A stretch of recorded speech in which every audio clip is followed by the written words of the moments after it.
وأن هذا صراطي مستقيما فاتبعوه ولا تتبعوا السبل فتفرق بكم عن سبيله ذلكم وصاكم به لعلكم تتقون. إن الحمد لله نحمده تعالى ونستعينه ونستغفره ونستهديه ونعوذ بالله من شرور أنفسنا ومن سيئات أعمالنا من يهده الله فلا مضل له ومن يضلل فلا هادي له وأشهد أن لا إله إلا الله وحده لا شريك له وأشهد أن محمدا عبده ورسوله. اللهم صل وسلم وزد وبارك على سيدنا محمد وآله وصحبه الطيبين الطاهرين. خوشک برا بەڕێزەکانم، سەلامی خوای پەروەردگارتان لەسەر بێ. پێ خۆشحاڵم لە حەڵقەیەکی نوێی بەرنامەی ڕاستکردنەوەی چەمکەکان جارێکی کە دێمە خزمەتی بەڕێزتان بۆ ئەوەی بابەتێکی تر لەو بابەتە جیاوازیانەی کە زانایانی ئیسلام تایە جیاوازن عەرزی بەڕێزتان بکەم و ئەو مەبەستەی کە ئەمانەوێ لە بەرنامەکەمان زیاتر و زیاتر لە ناو دڵ و دەروونتانە بیچەسپێنین. مەبەستی سەرەکیشمان ئێمە وەکو معلومە ئەوەیە کە بۆ بەڕێزتان ئەوە بخەینە ڕوو کە مەسئلەی بیدعا، مەسئلەی ئەو بیدعەیە کە پێغەمبەر فەرمێ صلی الله عليه وسلم كل بدعة ضلالة وكل ضلالة في النار، هەموو بیدعەیە گومڕاییە و هەموو گومڕایەکیش لە ئاگری جەهەنەمایە. لەو مەسئلانەیە نییە کە فرع و فروعن کە زانایانی ئەهلی سنت و جەماعەت تایە جیاوازیان هەیە و اختلافیان هەیە و کە ئەتوانرێت یعنی شریعەتی پیرۆزی ئیسلام یەکلای نەکردوتەوە، نە لە قورئانە لە لە حەدیثی پێغەمبەر صلی الله عليه وسلم یەکلا نەکراوەتەوە، بەڵکو مەجال دراوە کە زانایان تایە ڕاو بۆ چوونی خۆیان دەرببڕن و کۆشوشی خۆیان بکەن. بەڵکو ئەو بیدعەیە لە مەسائلە ئوسولیەکانایە کە ئوسولی اعتیقادات و بیر و باوەڕەکان و ئوسولی عیبادات و پەرستشەکان و ئوسولی ئاکار و ڕەوشتەکان و ئەخلاقەکان، ئەوانەی کە یەکلا کراوەتەوە بە قورئان و حەدیثی پێغەمبەر صلی الله عليه وسلم و مەجالی ڕاجیاییتیان نەماوە، مەجالی ئەوەیتیان نەماوە مسلمانان تایە جیاواز بن. جایەکێکی تر لەو مەسائلانەی کە لەو نمونانەی کە مەسئلەیەکی فەرعی و لاوەکیە و زانایان تایە شریعەتی پیرۆزی ئیسلام شتەکانی یەکلا نەکردوتەوە، زانایانی ئیسلام تایە جیاوازن، مەسئلەی دەنگبەرزکردنەوە بە ذکر لە دوای نوێژەکان. خۆشەویستەکانم، حکمی دەنگبەرزکردنەوە ئایا یعنی حکمی ئەوە چییە کە ئینسان دەنگبەرز کاتەوە لە دوای تەواوکردنی نوێژە فەرزەکان، دەنگبەرز کاتەوە بە ذکرکردن ئەو ئەزکارانەی کە سنەتە لە سنەتی پێغەمبەرە هاتووە صلی الله عليه وسلم، چەند دوعا و ذکرێک هاتووە کە لە دوای نوێژەکان بخوێنرێت. ئایا دروستە حکمی شەرع چییە؟ بەدەنگی بەرز بخوێنرێت ئەو ذکرانە یا بەدەنگی نزم بخوێنرێت؟ طبعا ئەم مەسائلە وەکو ئەبینن جەنابتان لە مزگەوتەکانە زۆر جار کێشەی لەسەر دروست ئەکرێ و کۆمەڵێک ئەڵێن ئەبێ بەدەنگی بەرز بخوێنرێت و جەختەکەنەوە لە سەری کە ئێمە چەنەها ساڵە بەدەنگی بەرز ئەی خوێنین، ئێستا بۆ بەدەنگی بەرز نەخوێنرێت، ئەمە دینی تازەیە. وە کۆمەڵێکی کەش هەیە ئەڵێن نابێ بەدەنگی بەرز بخوێنرێ، ئەگەر بەدەنگی بەرز بخوێنرێ مە بیدعەیە و گومڕاییە و سەر لێشێوانە و ئیتر مەوزوعەکە زۆر بۆتە جێی بگرەوە بەردەیەکی زۆر لە نێوانی نوێژگەرانە، تا وای لێ هاتووە هەندێک جار هەیە لەزەت لە ذکر و لە نوێژەکانیش نابینرێ بەڕاستی لە مزگەوتەکانە. مەسەلە من حەزەکەم بە شێوازێک تایە قسە بکەین کە شێوازەکە علمی بێ، نەوەک هەروەکو لە خۆمانەوە یان بڵێن وڵا فلان عالموتی و فلان فیسان عالموتی، بۆ ئەوەی مەوزوعەکان خوێنەری بەڕێز کاتێ ئەی خوێنێتەوە شتەکان یان بیسەری خۆشەویست کاتێ گوێی لێ ئەبێ بزانێت یعنی مەوزوعەکە چۆنە و ئەم مەسائلانە لەو مەسائلە فەرعیانن کە مەجالی ئەوەی تایە زانایان جیاوازیان تایە هەبێ، یعنی زۆر ئاساییە یعنی کۆمەڵێک لە زانایان بڵێن بەدەنگی نزم بخوێنرێ، کۆمەڵێکیش لە زانایان بڵێن بەدەنگی بەرز بخوێنرێ. لە هەر شوێنێکا گونجا و شوێنەکە گونجا بەدەنگی نزم بخوێنرێ زۆر ئاساییەوە. لە شوێنێکی کەشە کە گونجا و خەڵکەکە ڕەیان وابوو یا ئیمامی مزگەوتەکە ڕەئی وابوو بەدەنگی بەرز بخوێنرێ زۆر ئاساییە و پێویست بەوە ناکە مسلمانان مەسئلەکان گەورەکەنەوە و ئەمە ناکەوێتە بابی بیدعە و ابتیداع و شریعەتی ئیسلام زەمی کردووە، بەڵکو ئەکەوێتە بابی مەسائلە خلافی و ئیجتیهادیەکان کە ئەگەر زانایان تایە کۆششیان کرد و گەشتن بە حەق و بۆچوونی حەقتیایە ئەوە دوو ئەجریان دەسەکەوێت، ئەجری پێکانەکەیان و ئەجری ماندووبوونەکەیان، و ئەگەر نەشیان پێکە هەر ئەجری ماندووبوونەکەیان دەستیانەکەوێ و تاوانباریش نابن لەوەی کە نەیان پێکابێ. بە خصوصی ئەوەی کە بەنسبەت ئەوەی کە دەنگ بەرزکردنەوە بە ذکر ئەگەر مەبەست پێی ئەوە بێ خەڵکی فێر بکرێت، یعنی خەڵک فێر بکرێت کە ئەم ذکرانە هەیە لە دوای نوێژەکە و تەشویش دروست نەکرێت لەسەر خەڵکی، ئەمە مەسئلەکان بەم شێوازە ئەبێ بە دوو نەوە. یعنی ئەگەر بۆ تعلیم بێ ئەوە هیچ کێشەیەکی تیان نییە و زۆرێک لە خەڵکی جاری وا هەیە لەم مەوزوعانە شارەزایان نییە، بۆیە ئیمام دەنگ بەرز ئەکاتەوە لە هەندێک کاتە بۆ ئەوی خەڵکی فێرکە و لە هەندێک کاتیشە دەنگ نزم ئەکاتەوە مەبەست پێ ئەوەیە کە خەڵکی فێر ببن، یعنی خەڵکی ئەم بزانن کە ئەم ذکرانە هەیە، بە تایبەتی ئەوانەی کە نەخوێنەوارن و خوێنەواریان نییە و مەوزوعەکان لەلایەن نەزانراوە. بەنسبەت ئەوەی کە یعنی ئەگەر تعلیم نەبێ مەوزوعەکە، یعنی خەڵکەکە بیزانن ئەو ذکرانە هەیە، باشتر وایە وەکو لە لای کۆمەڵێ لە عولەما کە دەنگ بەرز نەکرێتەوە، نەوەک تەشویش دروست بکرێت لەسەر خەڵکی و سەکینەتی مزگەوت تێک بچێت و سەکینەت لە نوێژگەران تێک بچێ و خوشوع لەوان تێک بچێ و لەو بارەوە هەندێک بەڵگە و دەلیل ئەهێننەوە بۆ خۆیان لەسەر ئەو ڕەیەیان. و کۆمەڵێکی تریش لە عولەما ئەڵێن نە، هیچ تەشویشێک دروست ناکە و ئەوە سنەتی پێغەمبەری خوایە صلی الله عليه وسلم و دەنگ بەرزکردنەوە دروستە و بۆچوونیان وایە کە ئەو ذکرانە ئەبێ بە دەنگی بەرز بخوێنرێت، سنەت وایە بە دەنگی بەرز بخوێنرێت. طبعا بەنسبەت ئەو ڕەیەوە کە بۆ فێر بوون، یعنی جارجار بخوێنرێت تا خەڵکی فێر ئەبێت و دوایی ئیتر یعنی بە دەنگی بەرز بخوێنرێت تا خەڵکی فێرە بن، بە تایبەتی لەلایەن ئیمامەوە یا لەلایەن کەسێکی دیاریکراوە لە مزگەوت بە دەنگی بەرز بخوێنێت تا خەڵکی فێرە بن پاشان دەنگ نزم کەنەوە. ئەمە ڕەئی شافعیە ڕەحمەتی خوای لێبێ، وەکو ئیمامی شافعی ڕەحمەتی خوای لێبێ وای فەرمووە و ئیمامی نەوەوی لە شەرحی صحیحی مسلمە بۆمانی نەقڵەکات لە شافعیەوە کە ئیمامی شافعی ڕەئی وا بووە جارجار بخوێنرێ و تا خەڵکی فێرە بێ، بە تایبەتی لەو شوێنانەی کە خەڵکی تازە دێن بۆ مزگەوت و پاشان کە زانیان خەڵکی فێر بووە و ئەیزانن ئەو ذکرانە هەیە، دوای ئەوە دەنگ نزم بکرێتەوە. ئەمە بۆچوونی شافعیە و شافعی وا مەوزوعەکەی لە یەک داوەتەوە هاتووە، یعنی ئەو بەڵگانەی کە باس لەوە ئەکەن کە ذکرەکان بە دەنگی بەرز بخوێنرێت و هەروەها ئەو بەڵگانەشی هێناوە کە باس لەوە ئەکەن ذکرەکان بە دەنگی نزم بخوێنرێ، هەردووگی کۆ کردوێتەوە. فەرموویەتی بۆ فێربوون دەنگ بەرز دەکرێتەوە تا ماوەیەک و پاشان دەنگ نزم ئەکرێتەوە. ئەمە ڕەئی ئیمامی شافعیە. بەڵام کۆمەڵێکی تریش لە عولەماوەکو باسمان کڕەیان وایە هەر بە دەنگی بەرز بخوێنرێت و بەڵگەشیان هەیە لە حديثي صحيح لابن عباس وأجرنا وكل بخاري شا ولا مسلم شا هيا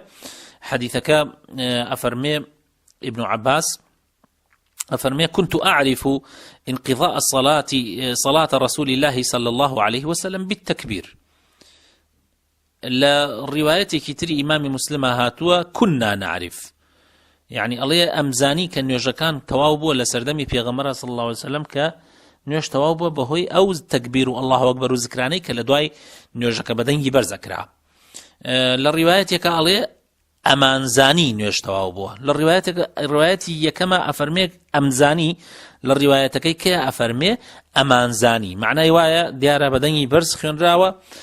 بۆیە مسلمانان زانویانە نوێژ تەواو بووە بەهۆی ئەو زکرانەوە. لە ڕیوایەتێکی ترە هەر لە بوخاری مسلیمە هاتووە ئەفەرمێ أن رفع الصوت بالذكر حين ينصرف الناس من المكتوبة كان على عهد رسول الله صلى الله عليه وسلم. يعني أفرمي دنگ برز كردنوا بذكركاني دواي نوێژ لكاتي سردمي پیغمبر هبوا صلى الله عليه وسلم. يعني أم حديثة أو أجينيت ك دنگ برز کردنەوە لە کات پێغەمبەر هەبووە صلی الله عليه وسلم لە دوای نوێژەکان بەدەنگی بەرز ذکرەکان خوێنراوە. یعنی ذکرەکان بەدەنگی بەرز خوێنراوە لە دوای نوێژەکان. ابن عباس وأفرمي كنت أعلم إذا انصرفوا إذا سمعته. يعني بەوەیە ئەمزانی کە نوێژیان تەواو کردووە بەوەی کە گوێم لەو زکرانە ئەبوو. جا هەندێک لە عولەما ئەڵێن يعني دیارە لە ماوەیەکە كان على عهد رسول الله، يعني ماوەیەک لە سەردەم پێغەمبەر بۆ تا خەڵک فێر بووە، پاشان وەکو بڵێ دەنگ بەرزکردنەوە نەما و دەنگ نزم کراوەتەوە، بۆیە ئەفەرمێ ابن عباس كانە. بەڵام خۆی لە ڕاستی ئەگەر بە وردی لە یەکی دەینەوە ئەو معنایە ناگەیەنێ، بەڵکو ئەو معنایە ئەگەیەنێ کەوا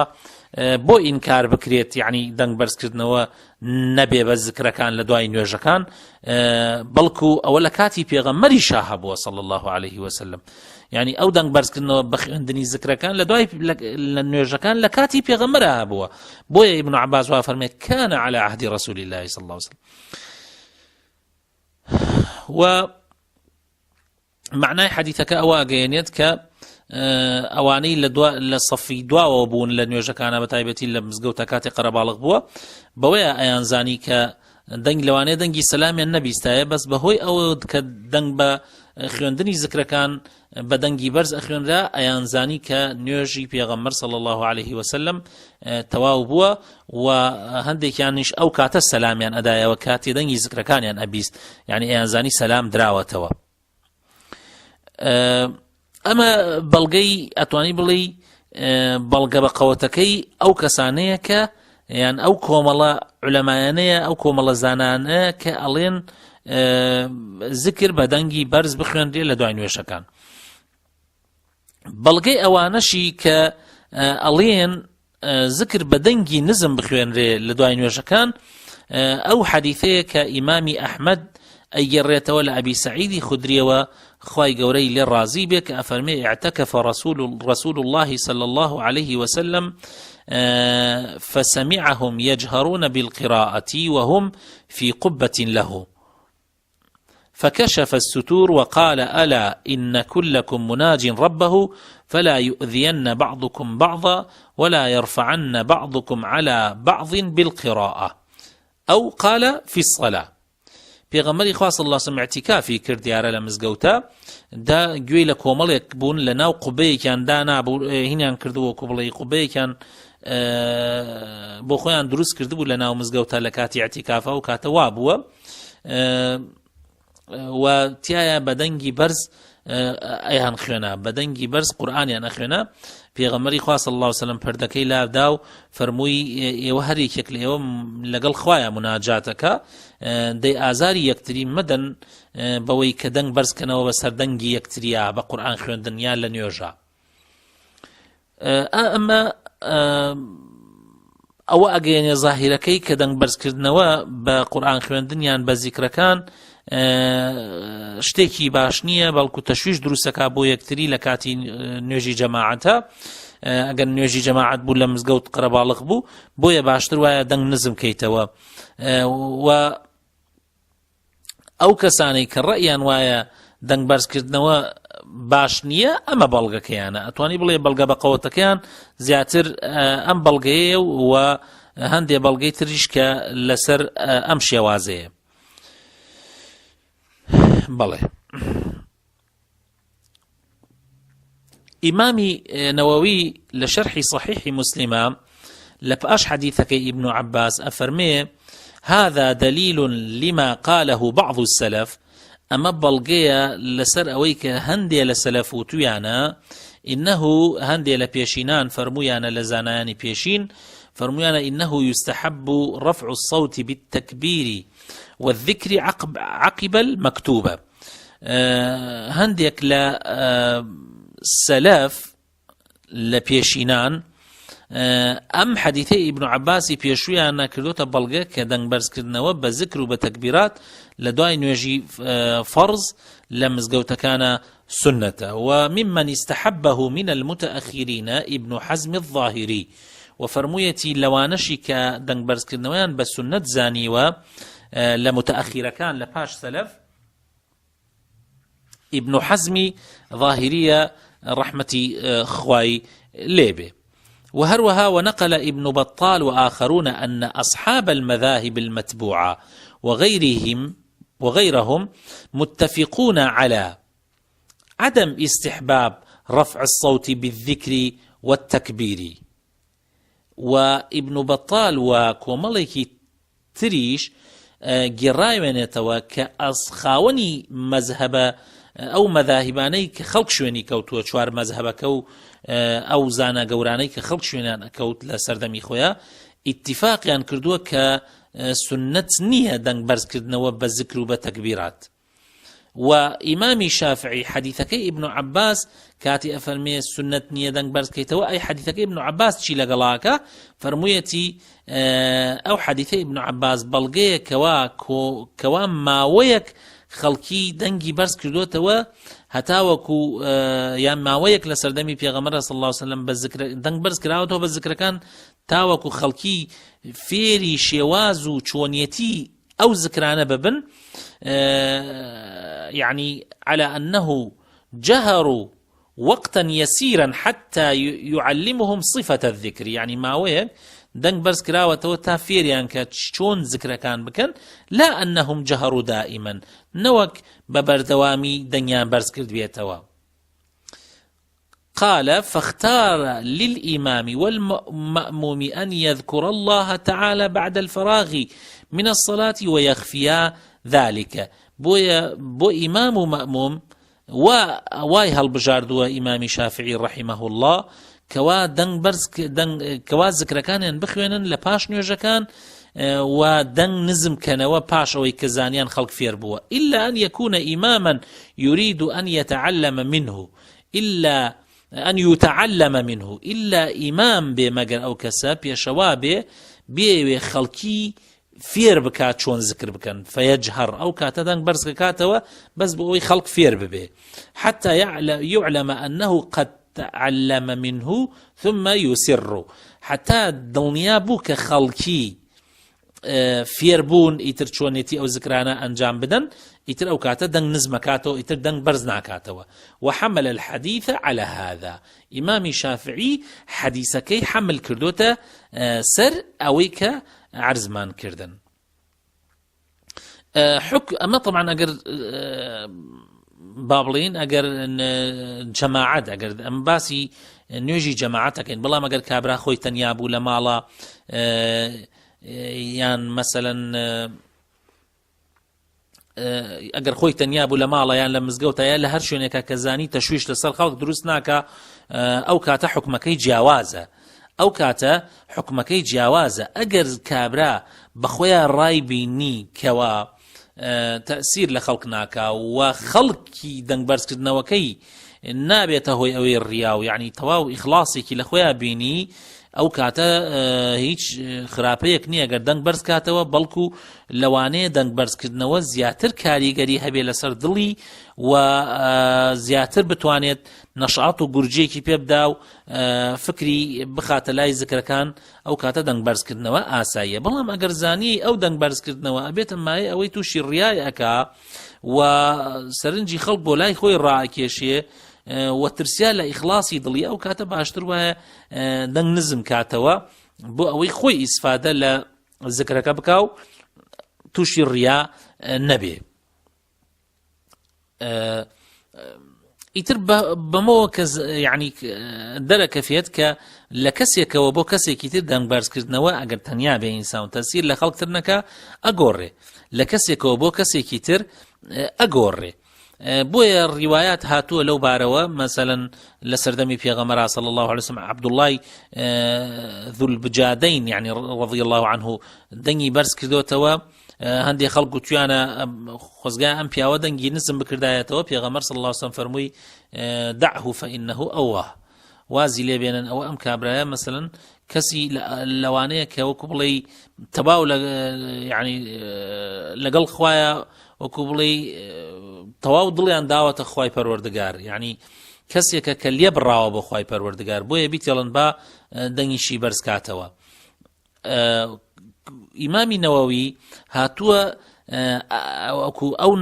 ئەو بەڵگانەی کە باس ئەمە بەسمان بۆ کەسێک تەنیا بێ ذکر بە تەنیا بکە، ئەو بەڵگانەی کە باس لە دەنگ بەرزکردنەوە ئەکا، ئەو بەڵگانەیشی کە باس لە دەنگ نزمکردنەوە ئەکا کۆی کردوێتەوە. فەرموویەتی فقالە جمعی کردووە، فەرموویەتی إن الإخفاء أفضل حيثما خاف الرياء وتأذى به مصلون أو النيام. فەرموویەتی دەنگ نزمکردنەوە باشترە ئەگەر ترسیا تووشی ڕیا ببێ، یا ترسا خەڵکانێک ئازار بدا خەوت بێتن، یا ترسیا تەسیل لە نوێژگەرەکان بکە. ئەمە ملخصی ئینەکێ. و فەرمووشێتی دەنگ بەرزکردنەوە لە غەیری ئەو کاتانە دەنگ بەرزکردنەوە باشە، یعنی ئەگەر ترسا دەنگ بەرزکردنەوە سنەتە ئەگەر تەنیا بووی، ئەگەر ترست نەبوو تووشی ڕیا ببی، ئەگەر ئازاری خەڵکت نەئەدا، ئەگەر کەسانێک نەخەوت بێتن ئازارم بدەی، یا کەسانێک نوێژیان ئەکرد ئازارم بدەی، ئەگەر ئەمە نەبوو ئەو کاتە دەنگ بەرزکردنەوە ئاساییە و چاکە، چونکە لەوانەیە خەڵکیەک بۆنی تۆ دڵی بجۆشیە بۆ زکرکردن و خوای بکەوێتەوە بیر، و بۆ خۆشت ئەو کەسەی کە زکرەکە ئەکا زیاتر فکری کۆ ئەبێتەوە، زیاتر خەو لە چاوی ئەزڕێت، یعنی خەوی نامێنێت و نەشاط و گورجگۆڵیەکی پێ ئەدا.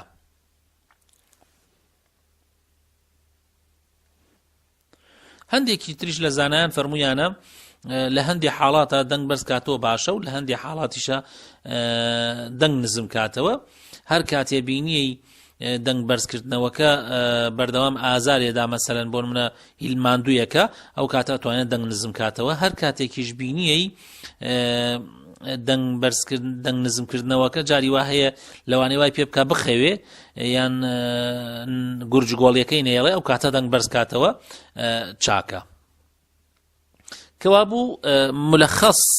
یعنی وەکو بڵێ کورتەی ئەم بابەتە ئەوە ئەگەیەنێت کە